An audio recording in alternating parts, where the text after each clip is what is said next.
আমি আপনাদের মাধ্যমে সরকারকে একটা কথাই বলতে চাই যে হাদির জানাজায় লক্ষ লক্ষ যে বিপ্লবী ছাত্র জনতা অংশগ্রহণ করেছে, এইটা কোনো পরিকল্পিত অংশগ্রহণ ছিল না, কোনো ওয়েল অর্গানাইজ ছিল না। প্রত্যেকটা মানুষ তার নিজের দায় এবং দরদের জায়গা থেকে হাদির জানাজায় এসেছে। আমরা শহীদ পরিবার এবং ইনকিলাব মঞ্চের পক্ষ থেকে এই বাংলার আপামর জনসাধারণকে যদি আবার রাস্তায় নেমে আসতে বলি, আপনারা এই জনস্রোত রক্ষা করতে পারবেন না। সরকারকে স্পষ্ট করে বলে দিতে চাই, হাদির খুনিরা যেখানে আছে, যেই এজেন্সির কাছে আছে অথবা দেশের বাহিরেও যদি যেয়ে থাকে, সরকারের ওই দেশের সরকারের সাথে সমঝোতা করে খুনিকে আমাদের সামনে হাজির করতেই হবে।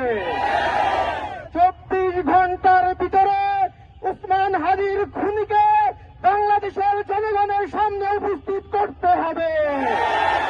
প্রিয় বিপ্লবী ছাত্র জনতা, যদি 24 ঘন্টার ভিতরে খুনিকে আমাদের সামনে উপস্থাপন না করে, পরবর্তী প্রোগ্রামের জন্য আপনারা শপথ গ্রহণ করুন। আগামীকালকে হাদি চত্বরে আমরা শহীদি শপথ গ্রহণ করব।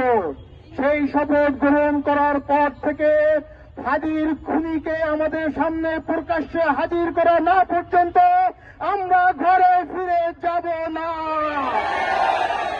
কোন ধরনের এজেন্সি দিয়ে আমাদেরকে থামাতে পারবেন না। কোন ধরনের প্রলোভন দিয়ে আমাদেরকে থামাতে পারবেন না।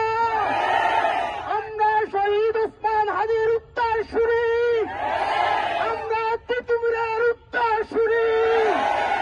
এই মুসলিম বঙ্গের মানুষের মুক্তির জন্য, ইনসাফের জন্য আমাদের সংগ্রাম চলছে, চলবে।